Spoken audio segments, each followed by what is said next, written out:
Hi, I'm Jennifer Janisch, owner of Adored Salon and Adored Signature Hand-Tied Hair Extensions. I'm obsessed with curly hair. I cut it, style it, and extend it, and this podcast is all about my curly girl obsessions that stretch far beyond just curly hair. Hey there, it's me, Jennifer Janisch, with Curly Girl Obsessions. Today, I'm here talking with Chloe. She's one of my team members at the salon. So just a little bit of background about Chloe and I own Adored Salon and Adored Signature Hand-Tied Hair Extensions, where we specialize in curly hair and curly hair extensions. We do straight hair extensions too, but mainly we love curly. And that's the start of this podcast today. Yeah. We're going to talk about Chloe, how Chloe came to be part of the team, and how Chloe's built her business in actually a pretty short amount of time for a newer stylist. Yeah. She's not new anymore, but she's It's gone fast. been in it for a while. Yeah. And so Chloe, how did we meet? Well, I might be biased, but I think we have a pretty cool story of how we met. So goes way back to when I was in high school. Jennifer's son and I are actually the same age. So we went to the same school. We're from the same town, but I did not know Jennifer and I did not know her son. So flash forward to my senior year of high school, and I took a class that was essentially like the show Shark Tank. We got to create our own inventions. We were with a group of people. Long story short, I was one of two girls in the class, and Jennifer was one of the mentors in the class, of like one of the business mentors, to teach us about running a business. And she would come in and tell us like how she runs the salon and just some like great business tactics that we can use in life.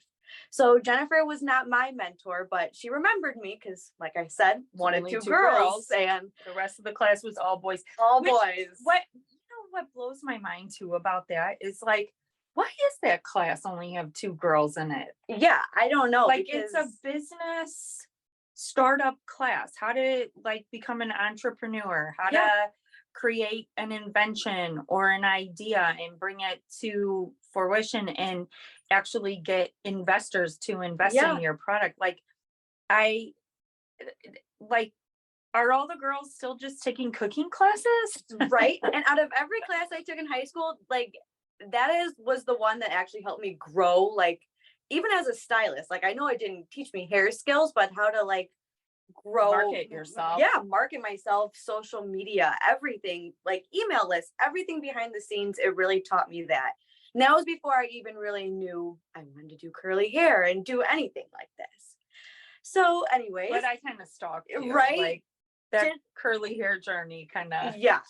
So Jennifer set me up for that. So I had no idea, but I was in beauty school and she was looking at my Instagram, and one day I got a text and she was like, "Can I add you to this Facebook group with all this curly extension info and all this?" And I'm like, "Well, I guess I don't see why not. I'll look at it." And then a couple weeks later, she was like, "Do you have a job?"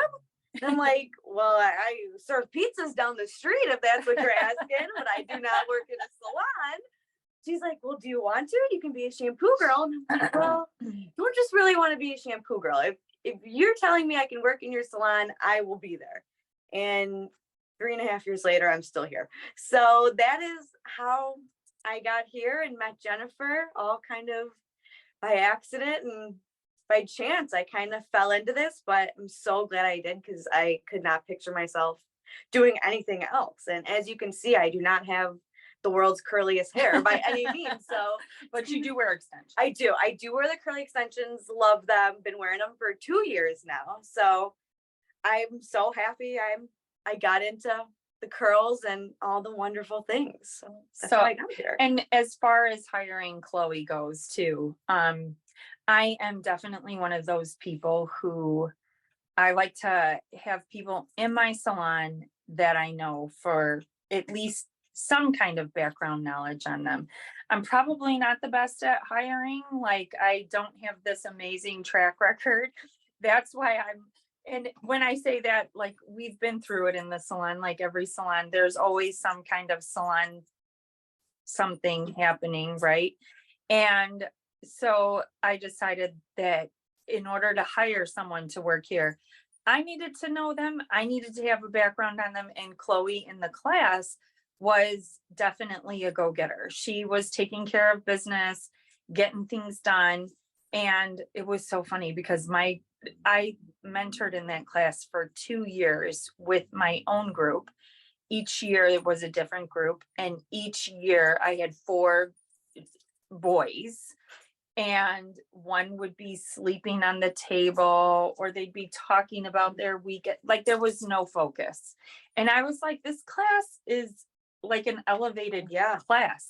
How are these kids getting into here if they're sleeping on the desk? Like this, you should have to have a certain GPA to get in there, or maybe do a video vlog interview of why you want to get in there and why it's important, because of course there's limited spots.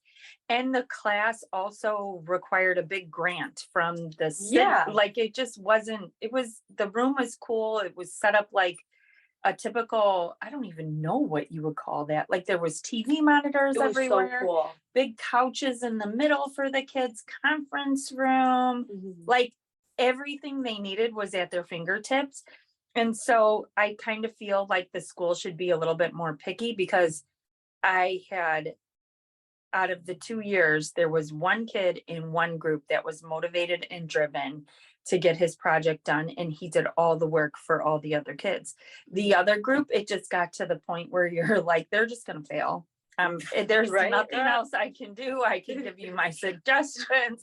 I can tell you everything until I'm blue in the face. But if you're not gonna, you can lead a horse to water, but you can't make them drink. None of them were drinking anything other than eating the shit in the background. I mean, they were just terrible. They were horrendous. Totally asleep, not into it. So when I saw Chloe in her group killing it, and you guys had an awesome idea, it was an app for the mall. Yeah, it was basically like kind of what we have now, just due to like COVID and all that. Like, oh, like let's see what they have in stock, pick it out, pick the size, and then I'm just gonna go pick it up in store. I'm not. Isn't that crazy that didn't even exist? I wouldn't have been here right now. I should have marketed before all this happened. That was the idea before this.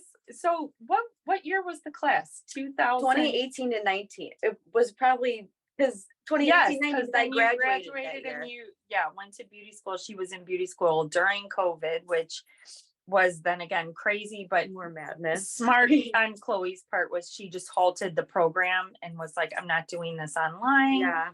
And then, so lo and behold, Chloe goes through our training. She finishes school, goes through our training program, and the salon, like many salons after COVID, just kind of fell apart. Like everything that was true before COVID was no longer true now. We couldn't book like we wanted to. We couldn't, there was so many things. And being that we were in the state of Illinois, we were limited so strongly as to how many people we could have in the business.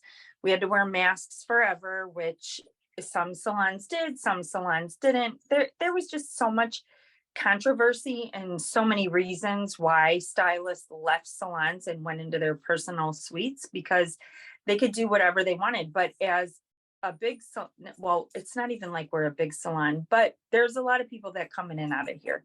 At the time, prior to COVID, we had 6 service providers. And then after COVID, 4 came back, and then 1 left and moved out of state, and one of the other went and opened up her own salon suite. And then that was left with me, Chloe, and Jackie. And Chloe was just finishing her training program.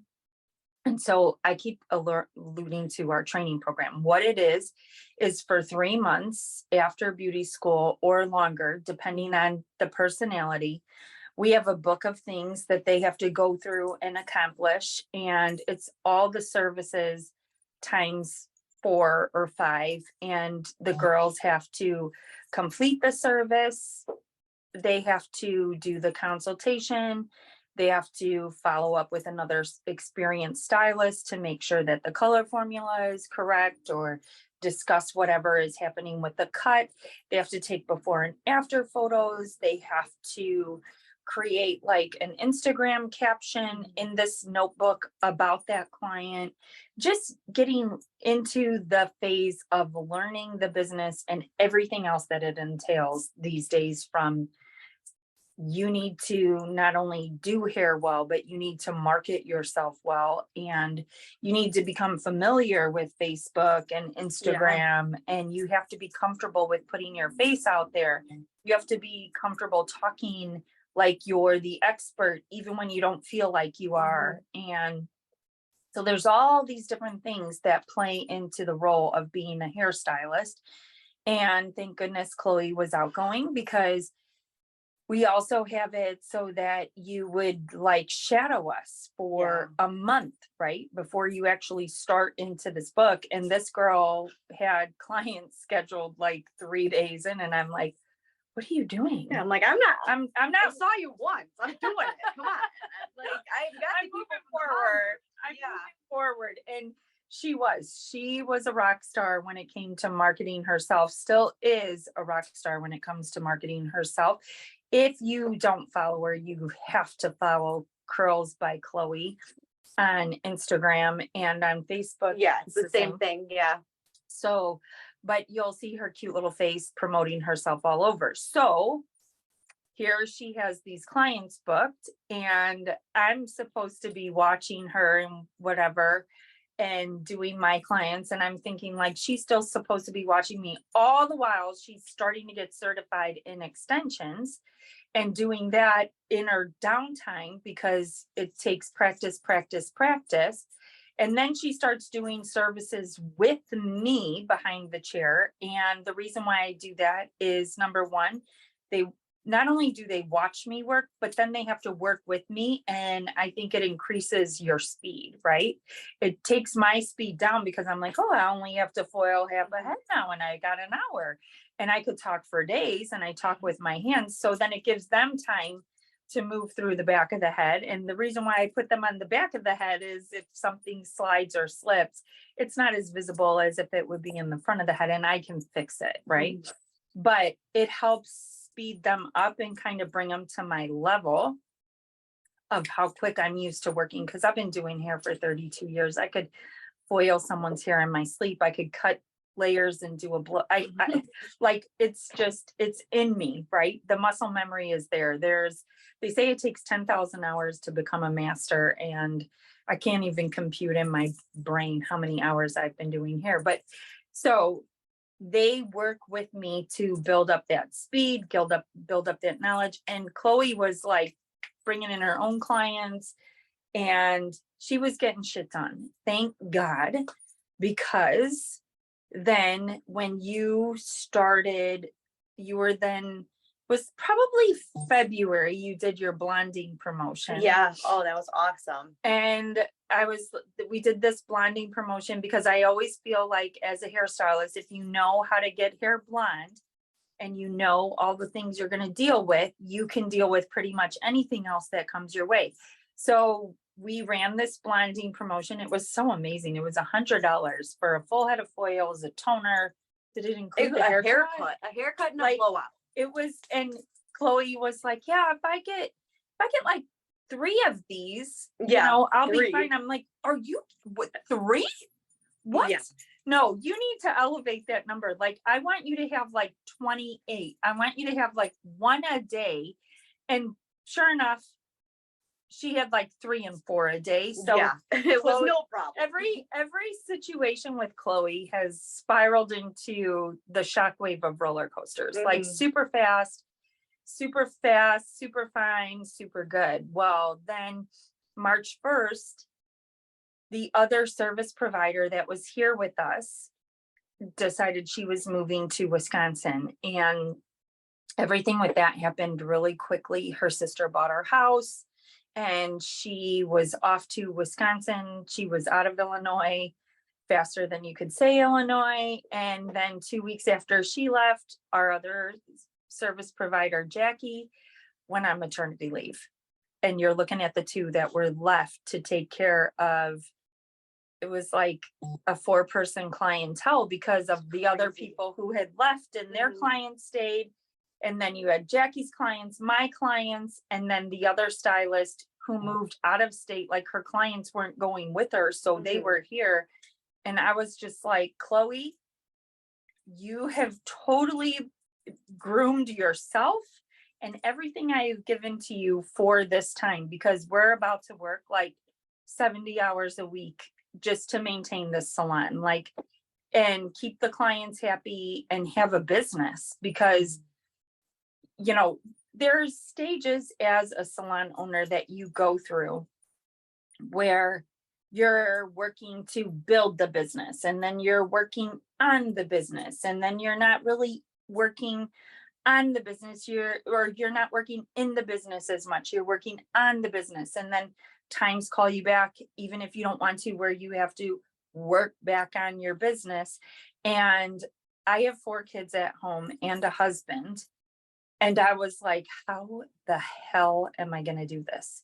But together we did it. And were you certified yet in the extensions? Fresh, like freshly seconds. certified. Yeah, like a day Thank certified. God. Yeah. Thank God, because Chloe went through the nightmare certification with that too. Yeah, that was like pulling teeth to get certified. This was wrong, but that was good because then, you know, and she had to just start up right next to me, and I had to have faith. Like, talk about testing your faith. I had to believe that Chloe was going to be good, not even good, great at the skill set of learning the extensions and being able to stitch them with me. Because what we do is we each bead half the head and then we stitch the hair half the way, and then finishing together. Like if they would need a cut or something, I would do that. Styling, sometimes if they had a ton of hair, Chloe and I would do it together. But there again, like it was hardcore and fast. Chloe got the best training that anybody could have ever asked for. She got the best of me and the worst of me, because I probably gave her looks like, what's going on over there? I need you over here. What are you doing? Over here. Fix this, do this. But we had our flow and we did well. And honestly, we carried the salon through that time, and it was a really rough time. And I mean, I don't know, how did, like, coming from your eyes during that time, I felt like I was like, I don't even know how to explain it. I was functioning and I was here so much. I felt like my family was just like, we were passerbys in the night. I felt like I was this horrendous person because all I was doing was working and I wasn't thinking about anything else. But there again, I don't even think you could go anywhere around here either. No. Like, restaurants weren't open. Stuff. It was a damn nightmare. But like, how did it feel for you? I thought it was like so awesome for me being fresh out of beauty school. I was like, oh, well, let's do it. Like, just knowing, like, because it was pretty new for me. It was probably like 8 months out of beauty school, like being graduated, done, like probably a couple months even post my training program here. So I just felt so like important and so awesome that I was like trusted. I was like, I must be doing something right. But it was insane. Like, I feel like a lot of it's like just pushed out because so much happened that it's like, I would go home and be like, I don't even know what I did today, because I've done so much, like between extensions, foils, everything. And half the stuff I would do for the first time with you. Like, I remember learning Brazilian blowouts and you're like, do it. I was like, I'm like, how many passes do I do? You're like, 7, go. Do it. Yeah. Don't stop. If you stop, you're going to make a mark on the hair. Yeah. Like, just, and I'll say too, for me, that I guess it's not that I have a hard time trusting people, but I had no choice but to trust you, right? Like, I would say, like, earlier on in my career, I was a psychotic control freak. And, you know, and I mean, I could run 3 and 4 clients at a time. I could just work like, I mean, honestly, I worked like a dog, like actually more like a mule. Yeah. I worked really hard. So I, I must have like, I, it just must have changed in my brain at that moment where and I probably wasn't like a control freak then either, because there was so many people that worked in here, and you learn as an owner that you're going to do things one way, another stylist is going to do things differently, whether you like it or not. Like it's they every person is their own person, every person has their ability to perform and succeed, and it may not be the way that you would do it, but if you want to have a team, you have to be open and accepting to this fact that this is how it's going to go. And with Chloe, I know that I just saw so much potential, and I knew she was a go-getter because of the way she performed in her training. And I was just like, okay, make it or break it. We have to get through this, or there's not going to be a salon when Jackie's done with her maternity leave. And that couldn't happen either, because she had to be so stressed out at home with that baby. Just knowing, well, maybe she wasn't stressed because she knows that I will go to the ends of the earth to maintain something that I've built. And the salon definitely is one of those things that's like so near and dear to my heart. I have worked so hard for 32 years to build a clientele. And then when it came time to open up the Dord Salon, it was never that it was like my lifelong dream to own a salon. I honestly would tell Brad would be like, well, don't you want to own a salon? And I would say to him, I don't want to manage a bunch of hairdressers. We're legit crazy people. And he would be like, well, then what's the end goal?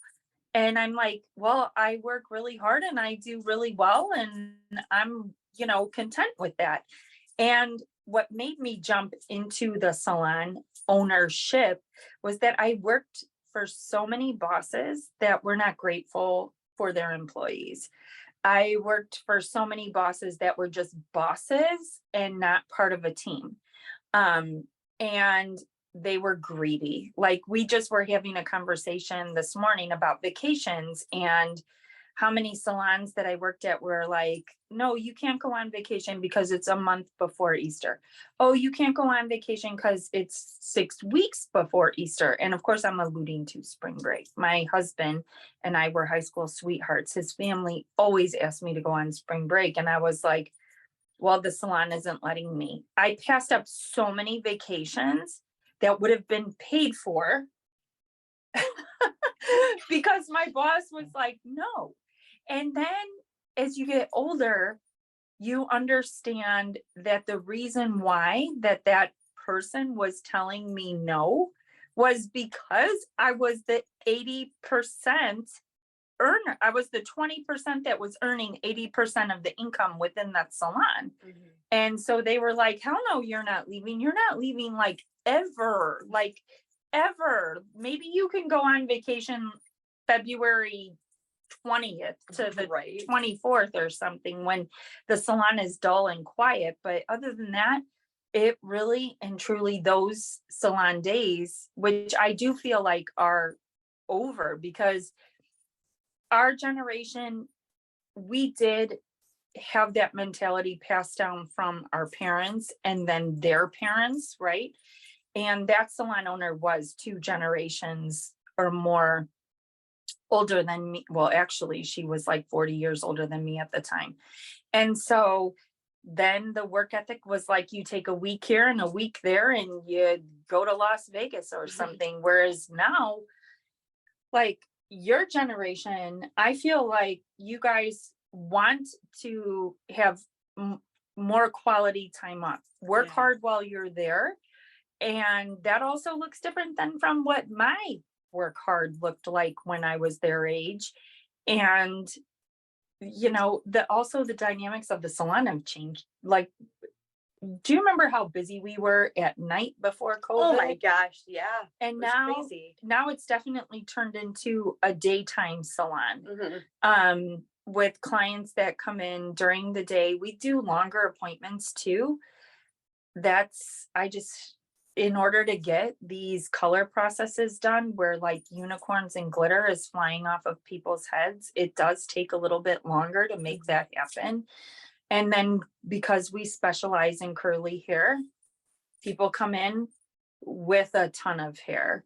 And a lot of times we're explaining them what we're doing, how we're doing things, because they're so nervous a lot of times too. They're like, they've gotten so many bad haircuts, even colors too. I've had so many people been like, I've gotten highlights, but where are the highlights? And it's like, well, this is what we're doing. This is how we're doing it. So I feel like half the time we're like telling them this is what we're doing. This is why we're doing things, just to give people some comfort, that not just throwing bleach on your head and being like, oh, this is our curling technique. And then well, yeah, our consultation lasts a long time because you really get to the bottom. Even though we have a client profile, we even have like sheets. Sometimes we have people fill out about their hair, about what they've had done to their hair in the past. Like, we want to know, I want to know about your hair from birth. Like, literally, I want to know it all. Leave nothing out. Yeah. And some people will say, well, you make it really hard to get in. And we're not trying to make it hard to get in.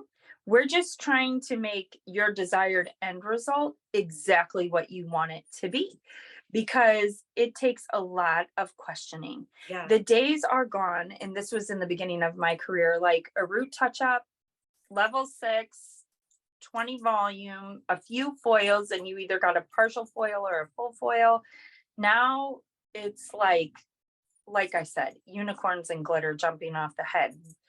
Highlights, teasy lights, teased root to create a lived-in look, different foiling patterns, a root smudge, a root melt, a mid-shaft toner to an end toner, Olaplex is in there. That's another, I mean, just all the things that we'll do to make sure that the client gets the perfect end result. And then if we're talking extensions, it's a whole nother ball game. Like when we color extensions in here, my gosh, it's like 2 or 3 extra heads going on. But there again too, we want to make sure that it is custom blended perfectly for the client's head. So we just take a lot of time, and Chloe, she's a rock star in here. She's a by the book goal setting person. What else? All that I would say is I feel like you said, I got the best, not only from you, but from everyone. Like, I got Jackie pre-kids. I got to see the salon in so many different angles. I've seen the salon pre-COVID when I wasn't a stylist and there were 4 other people in here, and people who don't even work here anymore, that I've even seen things how they've worked, and I've seen just different sides of the salon. So I keep talking. I'm gonna let her. Okay. So I've really got to see the best parts. And even as far as the training program goes, I do feel like I got the best out of the training program, because even though I was thrown in right away once Jackie went on maternity leave and all of our other stylists left due to various reasons, and I was the person who wanted to be doing it, even though I have only had so much training, I wanted to be in there. And I feel like that kind of alludes to kind of that saying, do the most even when no one is watching, because that is how I've gotten this far, is by doing the most even if I don't think anyone is watching, because that's how I got this job, is doing the most in that class. And I didn't think anyone was watching, but Jen was watching me.